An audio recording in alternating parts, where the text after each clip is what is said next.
नमस्कार दोस्तों, आज हम देख रहे हैं आज के महत्वपूर्ण अंग्रेजी शब्द, अर्थ और उनके वाक्य। दोस्तों पहला जो शब्द है दोस्तों वो है प्रोपोनेंट, दूसरा है आर्बिट्रेरी, तीसरा है रेमेडी, चौथा है एंडोमेंट एंड पांचवा है पॉइग्नेंट। मगर दोस्तों उससे पहले मैं आपको टारगेट ऑडियंस के बारे में बता दूं किसके लिए वीडियो यूज़फुल है। अगर आप किसी एग्जाम की तैयारी करते हैं, आप इंग्लिश सीखना चाहते हैं, आपको इंग्लिश आती है और आप अपनी इंग्लिश को इंप्रूव करना चाहते हैं या आप ऑफिस, स्कूल या कॉलेजेस कहीं पे वर्क करते हैं। क्योंकि दोस्तों आजकल हर जगह इंग्लिश बोलने का ट्रेंड बढ़ते जा रहा है। दोस्तों पहला जो वर्ड है, पहला जो इंग्लिश वर्ड है वो है प्रोपोनेंट्स। प्रोपोनेंट्स का दोस्तों हिंदी में जो मीनिंग होता है वो होता है समर्थक या प्रस्तावक।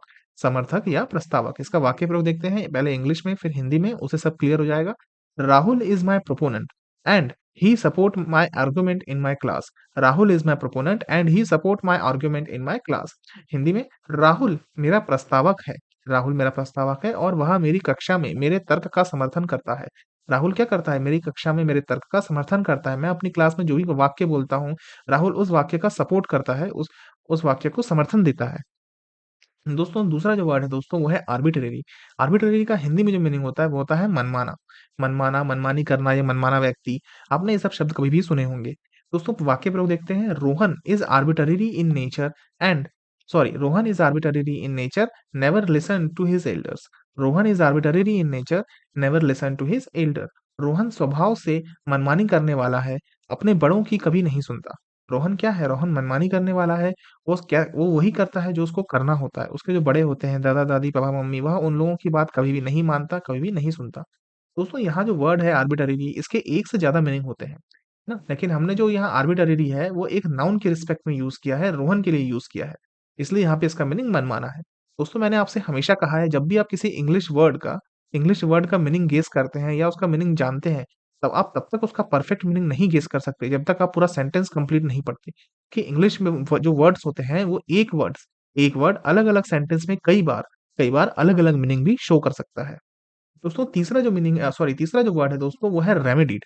रेमेडीड इसका हिंदी में जो मीनिंग होता है दोस्तों वो होता है कि उपाय किया और इलाज किया। उपाय किया या इलाज किया। दोस्तों ये जो रेमेडीड वर्ड है, ये पास्ट फॉर्म है किसका? ये पास्ट फॉर्म है रेमेडी का। REMEDI इसका पास्ट फॉर्म है। इसमें ईडी लगा के रेमेडीड बना दिया गया है। वाक्य प्रयोग देखते हैं। Rahul remedied Sohan by giving the right medicine at right time. Rahul remedied Sohan by giving the right medicine at right time. Rahul ने सही समय पर सही दवाई देकर सोहन का इलाज किया। राहुल ने जब सोहन की तबीयत खराब थी, जब सोहन बीमार था, तब उसको राइट समय पे राइट मेडिसिन दे दी और सोहन गुड हो गया, परफेक्ट हो गया, अच्छा हो गया। दोस्तों चौथा जो वर्ड है दोस्तों वो है एंडोमेंट्स। एंडोमेंट्स का दोस्तों एक मीनिंग होता है वो होता है बंदोबस्ती। लेकिन ये काफी एडवांस हिंदी का वर्ड है। इसका सिंपल फॉर्म मैंने यहाँ पे लिखा हुआ है। किसी स्कूल, कॉलेज या संस्था को दिया गया पैसा। किसी स्कूल, कॉलेज या संस्था को दिया गया पैसा, आप ये कह सकते हैं एक प्रकार का अनुदान।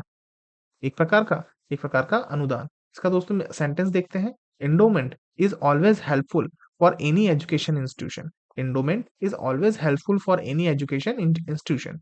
बंदोबस्ती किसी भी शिक्षा संस्थान के लिए हमेशा मददगार होती है। बंदोबस्ती क्या होती है?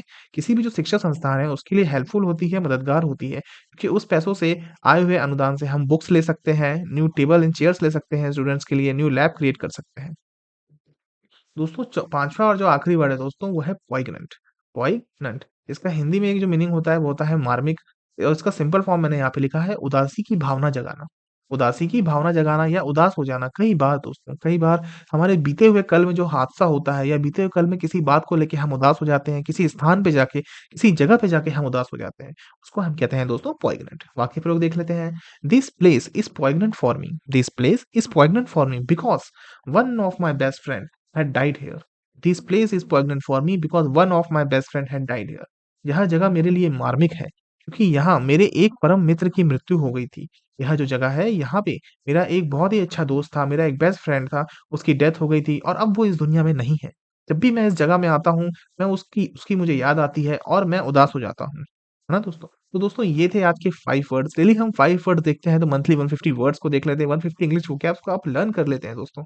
जो दोस्तों सहायता करता है, सुधार करता है आपकी English reading, English writing, English speaking तीनों में, और ये काफ़ी ज़्यादा हेल्पफुल रहता है, काफ़ी सहायक रहता है आपकी वेरियस कॉम्पिटिटिव एग्ज़ाम्स में। दोस्तों इसी तरह डेली 5 वर्ड्स देख के अपने इंग्लिश वोकैब को स्ट्रॉन्ग करने के लिए आप हमारे चैनल को लाइक, शेयर एंड सब्सक्राइब ज़रूर करें। धन्यवाद।